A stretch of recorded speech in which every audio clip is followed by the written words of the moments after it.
morning, students. Today, the last portion of this unit is left, that is grouping of capacitors. How the capacitors are to be grouped, combination of capacitors. And there are two types of combinations. One is the series grouping, another is the parallel grouping. In series grouping, how to identify that the capacitors are grouped in series? Simply just mind it, the negative plate of one capacitor is connected to the positive plate of other, and so on. The capacitors are said to be grouped in series if the negative plate of one capacitor is connected to the positive plate of another capacitor, and accordingly and so on. The group which is formed is called series grouping.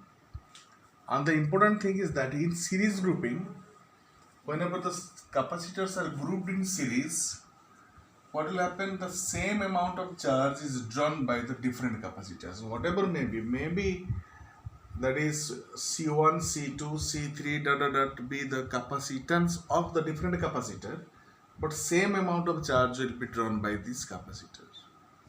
In case same amount of charge will be the same, but PD across, potential difference across each of the capacitor will be different. V1, V2, V Vn.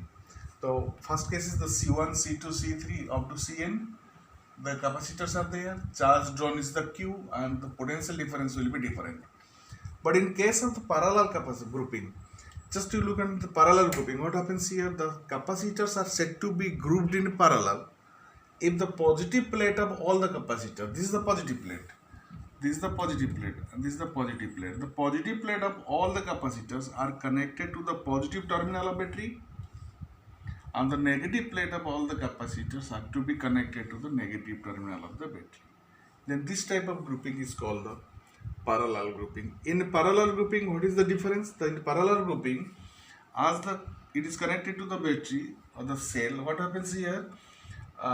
The potential PD across each of the capacitor will be the same. That is why it is V. But different amount of charges will be stored in the different capacitor. Because C1, C2, Cn are the different capacitors, and the different amount of charges will be stored in different capacitors. So one by one, just to commit here. So what are the different here? Potential. So what is the net PD?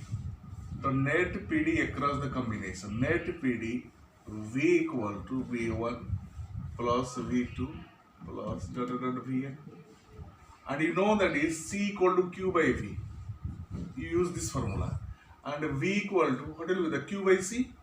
So this will be equal to Q by C. What is the Q? Net charge drawn equal to Q by C. The net charge by net capacity. This is equal to, what will be the V1? Charge on this first capacitor equal to Q by C1 plus Q by C2 and plus Q by Cn. The Q is cut out here, and you are finding 1 by C equal to 1 by C1 plus 1 by C2 plus plus 1 by Cn.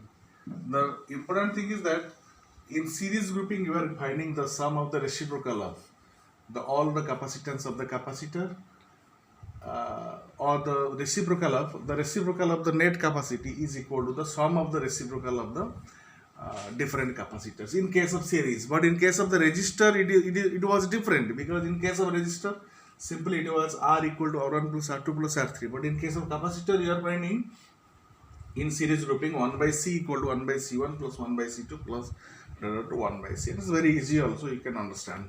Here in case of the parallel grouping, what I told, that the same potential difference across capacitor will be the same. The different amount of charge will be drawn by the different capacitors. So here, what will be the net charge? So net charge drawn. Net charge drawn.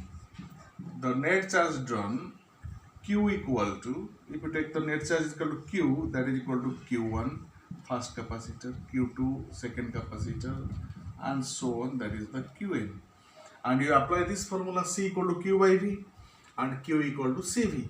So this will be equal to CV equal to net capacity, net potential difference, that is equal to capacity equal to C1 and V because the potential difference is same. Potential difference across this capacitor, across this capacitor, across this capacitor is equal to across this terminals also. So CV equal to C1V plus C2V plus CNV, and you are finding V equal to C equal to V is cancelled, C equal to C1 plus C2 plus plus CN. So in parallel we are finding that is the sum of the capacitance of the different capacitors. The net capacity of the combination in parallel grouping is equal to the sum of the individual capacities of the different capacitor.